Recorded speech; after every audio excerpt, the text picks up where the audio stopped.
My name is Noah Carter, and until a few months ago I thought I understood my wife better than anyone.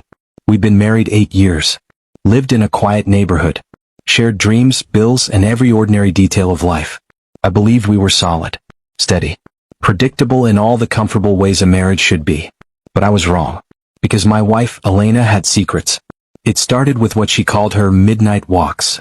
A harmless phrase, the kind people use when they're bored or can't sleep and need fresh air.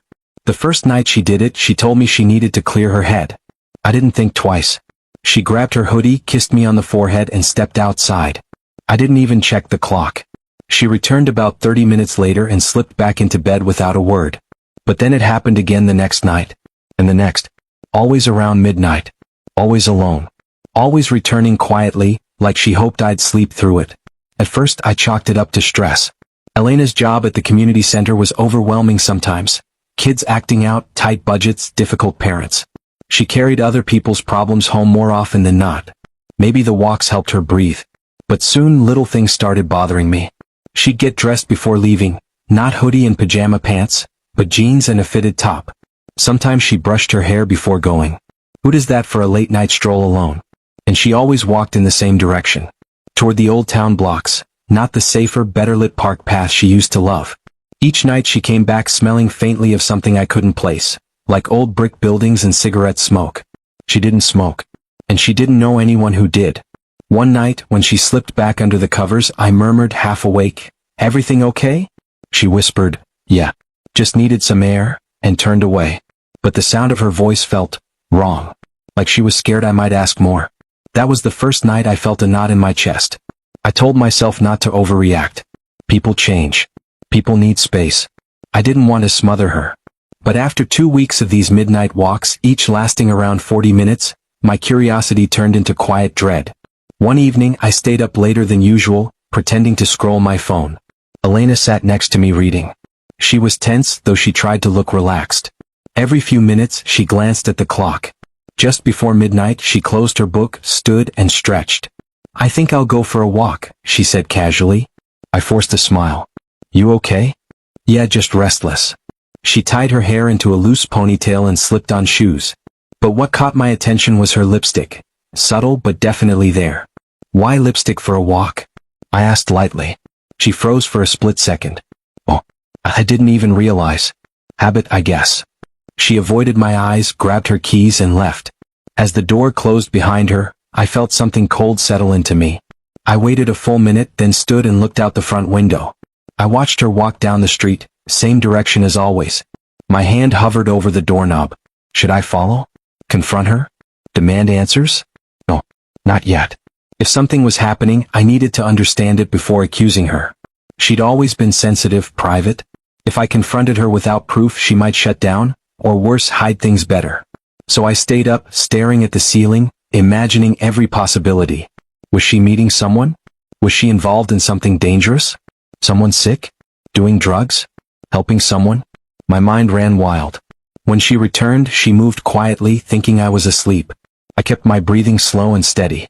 She sat on the edge of the bed for a moment, like she was thinking hard, then lay down beside me. I didn't sleep much. The next morning I tried acting normal.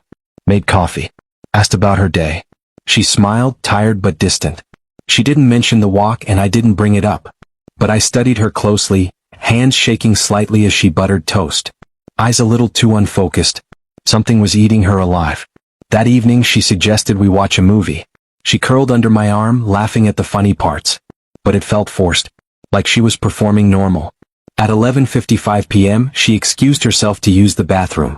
When she came out, she had changed clothes. "I'm going for a walk," she said softly. I nodded like it didn't bother me, even though my heart hammered. After she left, I counted to 60. Then I grabbed my jacket, slipped out the back door, and began following her at a distance. The night was quiet. Streetlights hummed. Her footsteps were faint but steady. I stayed in shadows, matching her pace from half a block behind. She never looked back. She walked straight toward the old part of town, past the bakery, the library, and the darkened storefronts. Her street choice made no sense. That area was run down, not a place to stroll at night. Finally she stopped. At the same corner. A crumbling brick building sat there, abandoned for years. A flickering streetlight buzzed overhead. She stood near it, hands shoved in her pockets, breathing hard like she was waiting for someone. My breath caught. Then a figure stepped from the shadows, tall, hooded. My pulse spiked. He walked toward her slowly. She didn't flinch. They spoke quietly. I strained to hear, but their voices were too low. After a moment, he reached into his jacket and extended his hand. She took something from him, small, shiny. Maybe a key. Maybe money. Maybe. I didn't know. Then he leaned in close, too close. My stomach twisted. But she didn't lean back. She just stood there frozen. When he stepped away, she slipped whatever he gave her into her pocket. They exchanged a few more words, then he turned and disappeared into the alley. Elena hesitated. Then she walked back the same way she'd come. I waited until she turned the corner before I exhaled. My hands were shaking. I didn't know what I'd just witnessed. A drug deal? Blackmail? An affair? But one thing was clear. This wasn't harmless. This wasn't just a walk. I hurried home using a parallel street, arriving before her. When she returned, I pretended to be asleep again. She changed quietly and crawled into bed. But her breathing was uneven, shaky. She was scared. The next day I couldn't stop thinking about it. I replayed every detail, her lipstick, the stranger, the exchange. I wanted to ask her everything. Demand answers. But something in her expression last night, a mix of fear and resignation, told me pushing too hard might break her. So I waited. But every night that week she left again. And every night, she ended up at the same corner. With the same stranger. Sometimes they talked. Sometimes he gave her something. Sometimes she gave him something. I couldn't tell what. But each time she came home looking a little more haunted. She was caught in something. Something she couldn't handle alone. And I needed to know what it was. I didn't tell anyone what I saw. Not my brother, not my best friend, not even my mother who could sniff out trouble from miles away. I kept it all to myself, hoping I'd eventually make sense of it. But the more I watched, the less sense it made. One night, as I followed her again, something different happened. She didn't go straight to the corner. Instead, she stopped at a 24-hour diner. I slipped inside and grabbed a booth near the back, trying to look casual. She sat alone, across from the window, glancing at the clock every couple of minutes. She didn't order anything. She just sat there, tapping her foot nervously under the table. After 15 minutes, she stood and left, headed once again toward that same dark intersection. The stranger was waiting. He leaned against the same lamppost, hands in his pockets, his face shadowed beneath his hood. The way he stood there, still as stone, made my skin crawl. Elena approached him slower than usual, like she was dreading it. This time he didn't hand her anything. Instead, he lifted his chin slightly and she pulled something out of her pocket. An envelope. Thick. Stuffed. She held it out with shaking hands. He took it, looked inside, then nodded once. A transaction. My stomach sank. Was she paying him? Or paying for something? Or someone? He slipped the envelope into his coat and leaned in close again. She flinched back like the sight of him made her sick. Then, without another word, he stepped off the curb and disappeared into the alley behind the abandoned building. She stood there another moment, shoulders trembling. Then she turned and hurried home. I reached the house before she did, heart pounding like I'd sprinted the whole way. I lay in bed trying to steady my breathing. 10 minutes later, she entered the room. Her movements were slow, like she was exhausted. She sat on the edge of the bed for a long moment, then let out a shaky breath and slipped under the covers. I wanted to hold her, to ask what was wrong, to tell her she didn't have to go through whatever this was alone. But I didn't. I just lay there, feeling the distance between us like a long, dark road. Days passed. The pattern continued. Corner. Stranger. Exchange. Home. Every night she looked worse. She lost weight. Ate less. Smiled less. Spoke less. Her eyes always seemed wet, like she might cry at any moment. One morning as she left for work, I noticed bruises along her wrist.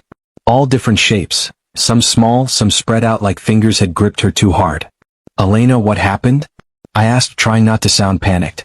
She jerked her sleeve down. Oh, just bumped into a shelf at the center. The kids were goofing around. She said it too quickly.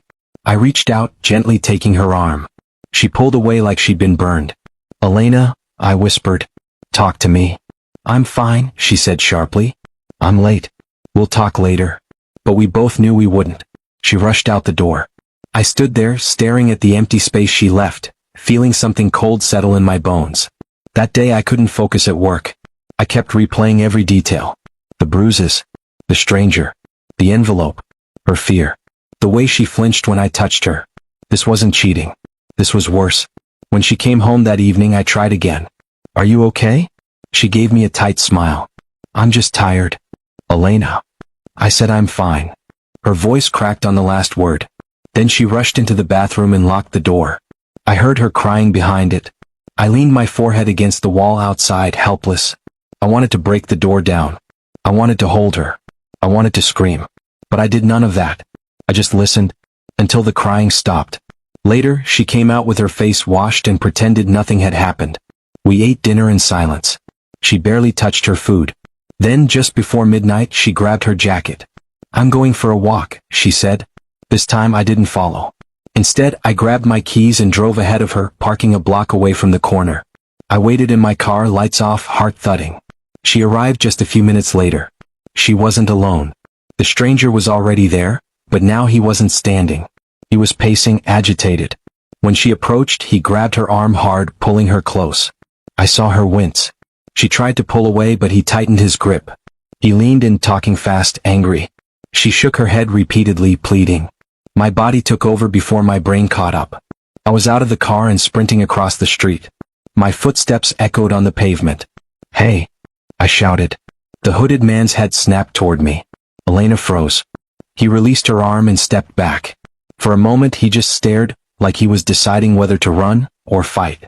Then, without a word, he turned and bolted down the alley. I reached Elena, breathless. She stood trembling, eyes wide and terrified. Noah, she whispered. What are you doing here? What am I doing here? My voice shook. Elena, what are you doing here? Who was that? Why is he grabbing you? Why are you giving him money? What's happening? Tears spilled down her cheeks. I told you not to follow me, she said softly, like that was the real problem. Elena, talk to me. Please. Are you in danger? She swallowed hard. Her voice was barely a whisper. Yes. The word hit me like a blow. I grabbed her shoulders. Then tell me what's going on. She looked around desperately, like even the shadows were listening. Then she whispered, not here. Please, take me home. I nodded, wrapping my arm around her as we hurried to the car. My heart was pounding so loudly that I could barely think. When we reached the house, she went straight to the living room and sat on the couch, hugging her knees. I sat beside her, waiting. For a long time she said nothing, just stared at the floor. Finally she whispered, do you remember 3 years ago, when I told you I worked late for a week because we were doing inventory at the center? I nodded slowly. That was a lie, she said. My mouth went dry. I wasn't working late. She closed her eyes, and spoke 3 words that shattered everything I thought I knew. I killed someone. My blood turned to ice. I stared at her, heart pounding, breath locked in my throat. She didn't look at me. Just stared at nothing, trembling. Elena, what do you mean? I finally managed. Tears rolled down her cheeks.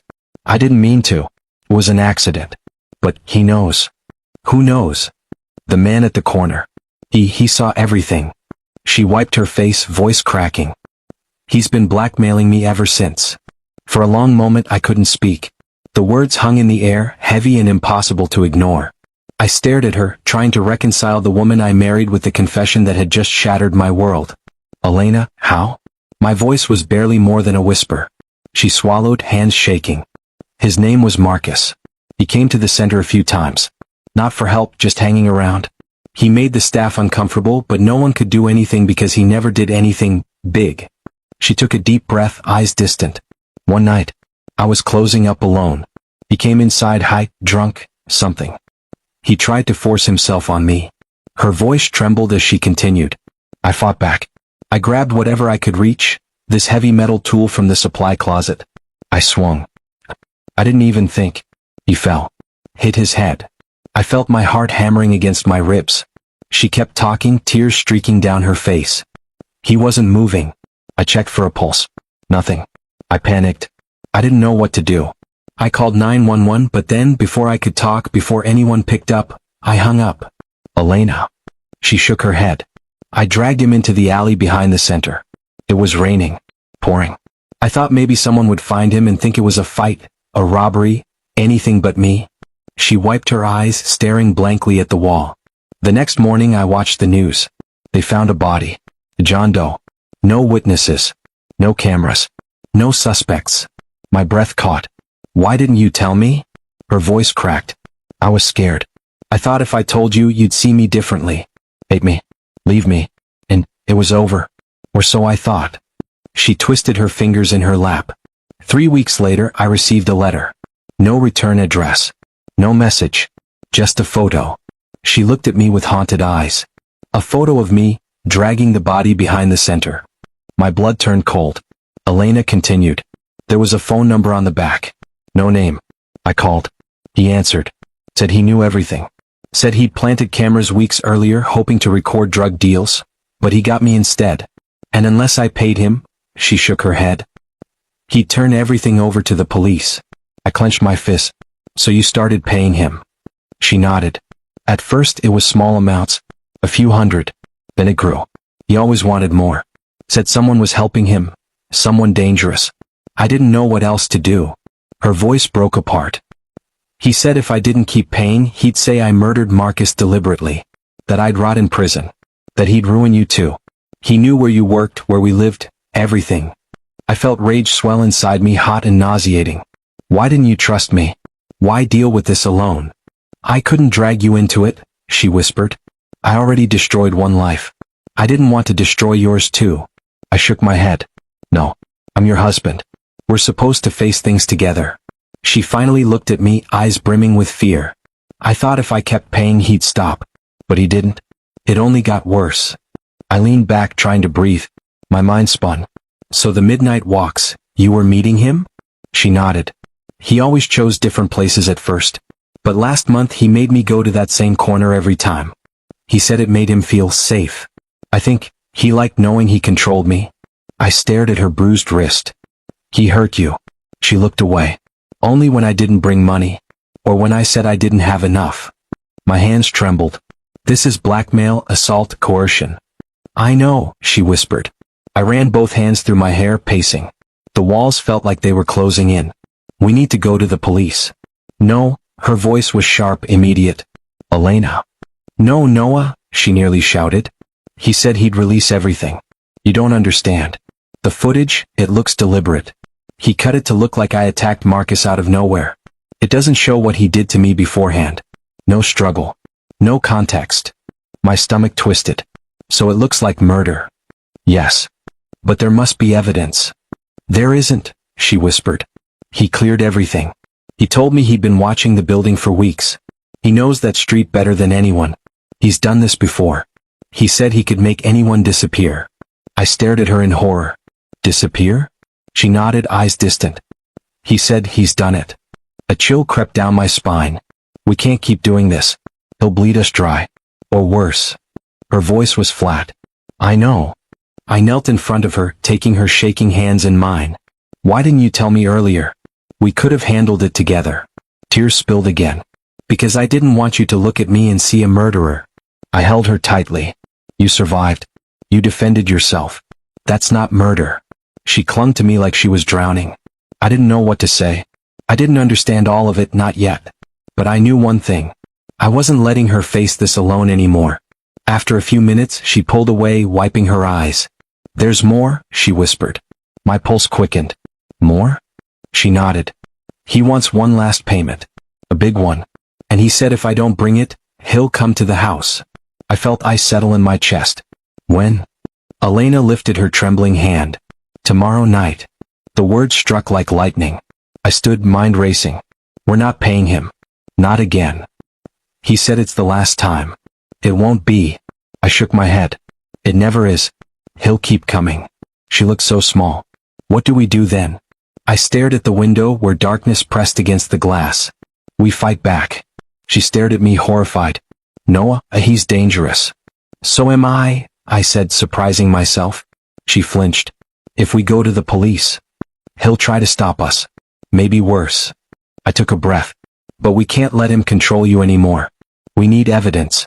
Something to turn the tables. She shook her head hopelessly. He's too careful. Everyone slips eventually, I said. We just need to be ready. Her voice trembled. Ready for what? I looked at her bruised wrist, then into her terrified eyes. For tomorrow night. I barely slept that night. Every time I closed my eyes, I pictured Elena alone on that corner, trembling under that flickering streetlight while a stranger trapped her in a nightmare she couldn't escape. I heard her breathing beside me, uneven, shallow, like she was holding herself together by a thread. She'd been carrying this burden for 3 years. 3 years of fear, blackmail, guilt, and silence. And I hadn't seen any of it. I'd been living beside a woman drowning quietly, while I floated on the surface thinking everything was fine. I hated myself for not noticing sooner. By morning I had a plan, or at least the beginning of one. I spent the early hours pacing the kitchen, waiting for Elena to wake. When she came downstairs, she looked exhausted, pale, eyes swollen, shoulders curled forward like a woman preparing for execution. I made her breakfast, though I knew she wouldn't eat much. She sat at the table, pushing eggs around her plate, staring at nothing. "We need evidence," I said quietly. She flinched at my voice. "Evidence of what?" "He said he wouldn't call today. He only shows up at night." "Not him. Marcus." She froze. I continued, "There must be something. Old security footage, someone who saw something, medical records, something we can use to prove he attacked you first." She shook her head. "There were no cameras. The ones at the center hadn't been fixed yet. We didn't have the budget. I told you that back then. That's why I was working late." "But what about him?" I asked. "Marcus, did he have a record? Anyone who can confirm he was dangerous?" "I don't know," she whispered. "I never checked. I just wanted to forget." I exhaled slowly. "We'll start with the center." She looked terrified. "Noah. We need something," I said firmly. "Anything." She hesitated, then nodded reluctantly. "Okay." We drove separately, just in case anyone was watching. The community center stood in a quiet neighborhood, with a fenced-in playground and faded murals on the brick walls. Inside, the receptionist gave us a tired smile, recognizing Elena immediately. Back in her old office, she dug through drawers, filing cabinets, old documents. I joined her, flipping through paperwork I barely understood. After 30 minutes, she pulled out a folder and froze. "This," she whispered. I moved beside her. Inside was an incident report. It had been filled out by another staff member, a complaint from a parent about a man hanging around the building, harassing teenagers. The name field was scribbled poorly, but the first name was clear. "Marcus." "There," I said. "Someone else had trouble with him." Elena nodded slowly. "But this doesn't prove what happened." "No," I said, "but it shows he wasn't innocent." She placed the folder in her bag. We returned home around noon. I set the folder on the coffee table, staring at the thin stack of paper that was now the only thing between Elena and prison. "We still need more," I said. "If he attacks you again, I need proof. Something we can show the police." She shook her head. "Noah, if he finds out." "He won't," I said. "He thinks you're alone. He doesn't know I followed you. He doesn't know we're preparing." Her voice trembled. "He'll know. He always knows." I felt a chill. "How?" She hesitated. "He said he watches me. I don't know if he meant literally or just to scare me. But sometimes I feel eyes on me." I clenched my teeth. "Then tonight we let him watch." She stared at me in horror. No. You can't be there. If he sees you." "He won't. I'll hide. I just need to record everything." She shook her head. "He's smart. He'll look. He'll check. He always checks. Then I'll stay further away. He'll hear you. I won't make a sound." She grabbed my wrist. "Noah, please. If he thinks you're involved, he'll hurt you. And he'll make me watch." There was raw terror in her voice. The kind that comes from experience. I sat back trying to think. Every idea felt dangerous. Every scenario ended badly. But doing nothing felt worse. "Elena," I said quietly, "we can't just give him money and hope he disappears. That never works. It'll only get worse." She closed her eyes. "I know." I took her hands. "I'll be careful. I swear. But I'm not letting you face him alone again." Her voice broke. "I'm so scared." "I know," I whispered. "But fear means we're still alive. And as long as we're alive, we can fight back." She nodded slowly, tears slipping down her face. "Okay." We spent the afternoon preparing. I bought a small recording device, tiny enough to hide inside her coat. Then another for myself. I tested them both. They worked. She watched me nervously. "What if he takes my coat?" "He won't," I said, though I didn't know that for sure. "What if he asks me to empty my pockets?" "Then you do it. Don't fight. I'll get his voice. That's all we need tonight." She flinched. "Voice won't prove anything." It will prove blackmail, I said. It'll show he was threatening you. She nodded weakly. When evening came, she barely touched dinner. She sat quietly listening to the house, like any sound might be him breaking in. At 10 p.m. she changed clothes. Simple jeans. Plain sweater. No makeup except to hide the darkness around her eyes. She looked older than she should. More tired. I'll leave 5 minutes after you, I told her. She nodded. Just before midnight she stood at the door. Her hand was shaking so badly she had trouble turning the knob. I gently covered her hand with mine. You're not alone, I said. She nodded, took a shaky breath and stepped outside. I followed shortly after. The night was cold. Wind brushed against my face as I kept to the shadows. Elena walked faster than before, like she just wanted it over with. She didn't look around. She didn't hesitate. She turned the corner. I stayed half a block behind, tucked between parked cars. My heart jerked when I saw him standing there already, hooded, tall, motionless under the streetlight. Like he'd been waiting. Elena approached slowly. He stepped closer. Even from a distance I saw her tense. He spoke first. I couldn't hear the words, but I heard the tone. Sure. Demanding. She took something from her pocket, a wad of cash, and held it out. He stared at it, then laughed. He didn't take it. That wasn't part of the script. She froze. He leaned closer, talking faster, angrier. She shook her head. He grabbed her arm. She whimpered. I pressed record. My breath was sharp in my throat as he shoved her back against the wall. She tried to push him away, but he slapped her. I stepped forward instinctively, but stopped myself just inches from the light. If he saw me, this ended badly. He snarled something at her. She reached into her other pocket, pulled out another envelope, thicker. He grabbed it, stuffing it into his jacket. Then he said something that made her crumble. She dropped to her knees. He leaned down, whispering something in her ear. She shook her head frantically. No, no, no. Then he grabbed her chin, forcing her to look at him. I felt my hands shake with rage. Finally, he pushed her away and walked into the alley. Elena collapsed, hands over her face, sobbing silently. I stayed frozen, waiting, watching. After a full minute, when I was certain he was gone, Elena stood shakily. She turned to walk home, then stopped. Her head lifted. Slowly. Her eyes scanned the street. Searching.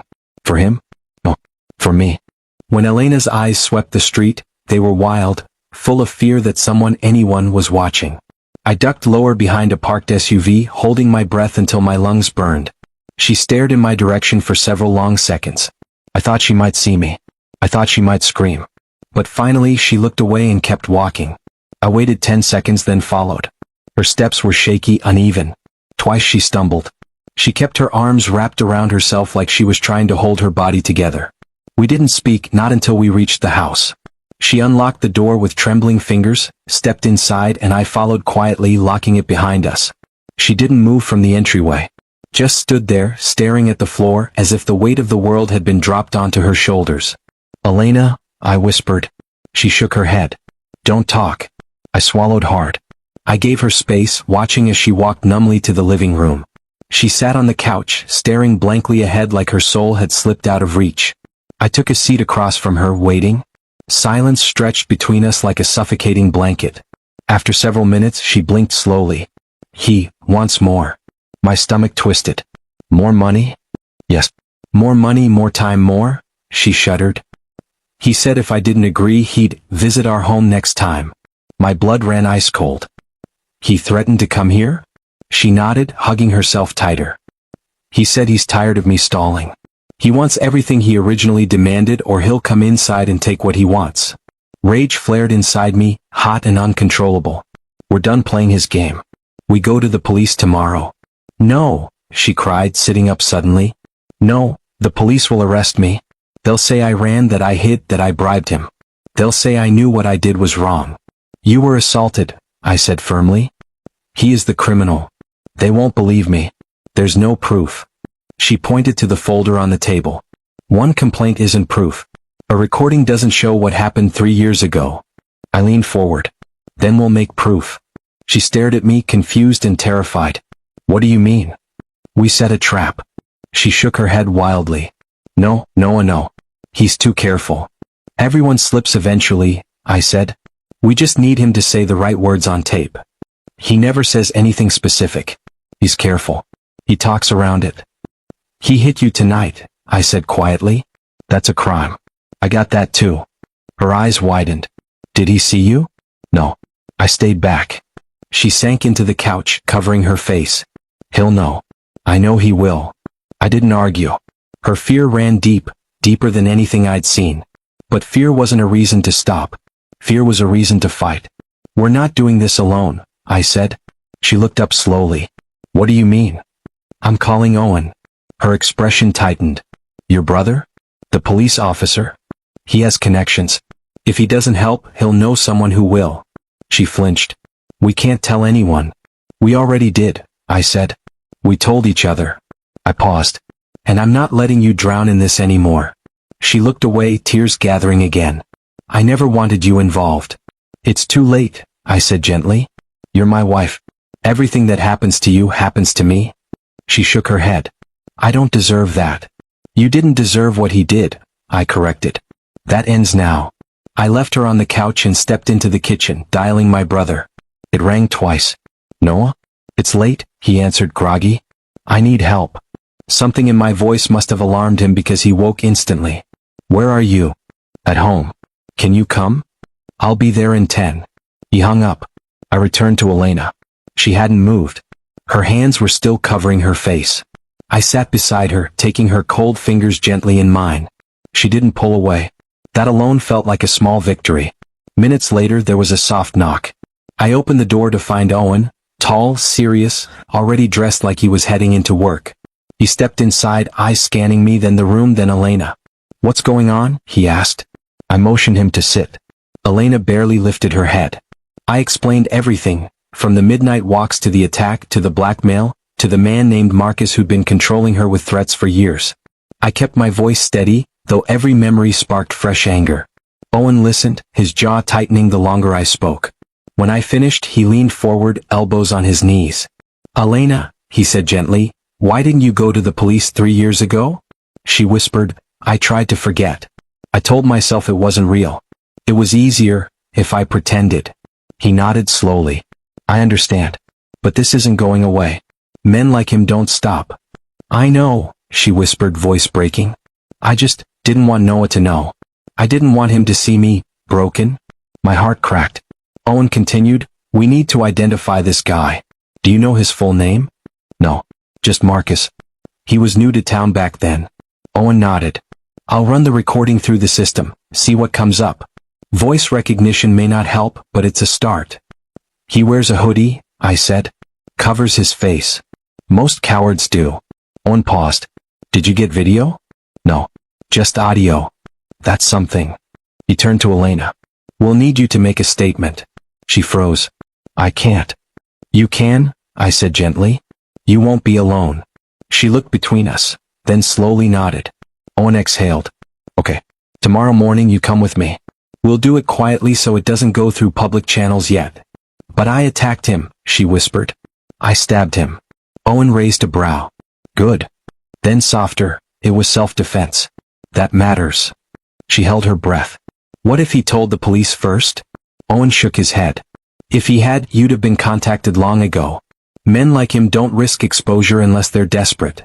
I added, he's desperate now. He wants more money. Owen stood. Then we moved fast. Elena suddenly trembled violently, breathing uneven.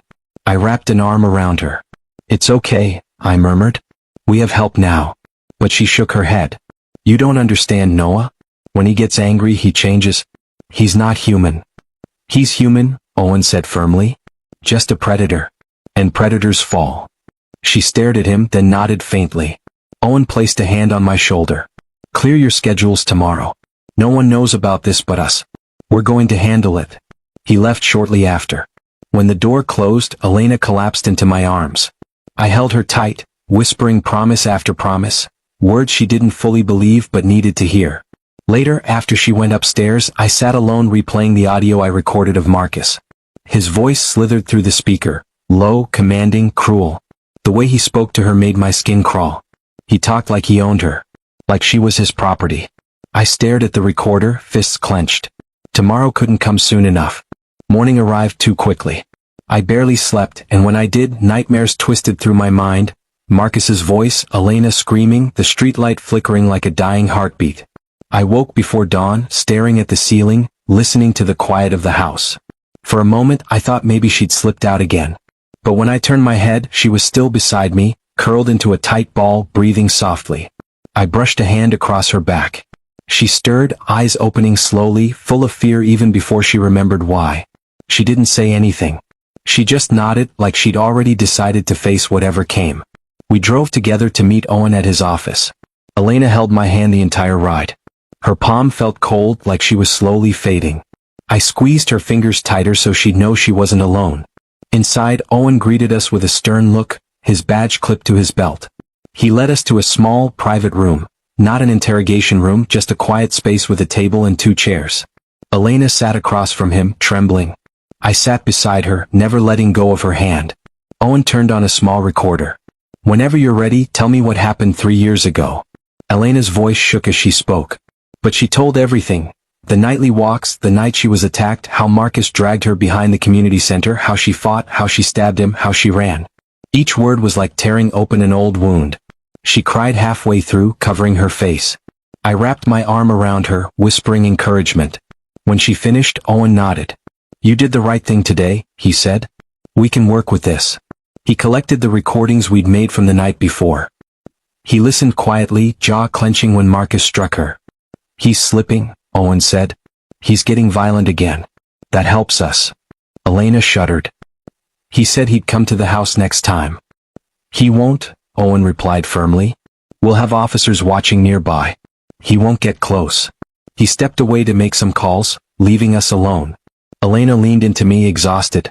Noah, she whispered, what if he finds another way? What if he gets to me when no one's looking? I shook my head.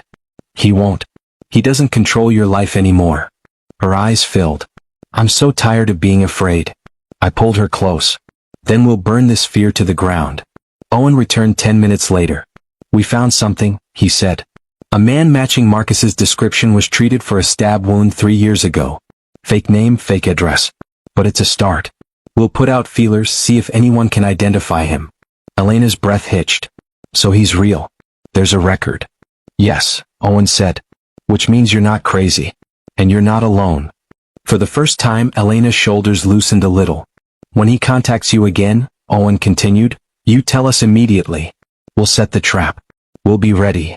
We thanked him and left. Outside, the winter air felt sharp and clean. Elena looked up at the sky, exhaling slowly as if taking her first real breath in years. When we got home, she stood in the doorway looking at the living room, the kitchen, the stairs like she was seeing the house differently, like it belonged to her again. She turned to me, tears slipping down her cheeks. Thank you, she whispered. For not giving up on me. I pulled her into my arms. You're my wife. I go where you go. That night, we sat on the couch together, watching the quiet street outside. The house felt still, peaceful for once. No footsteps. No shadows. Just us. Maybe tomorrow would bring more fear, more danger. Maybe Marcus would strike again. Maybe we hadn't seen the worst yet. But we were no longer hiding. No longer silent. We had truth. We had proof. We had each other. And for the first time since her midnight walks began, Elena finally slept without needing to run.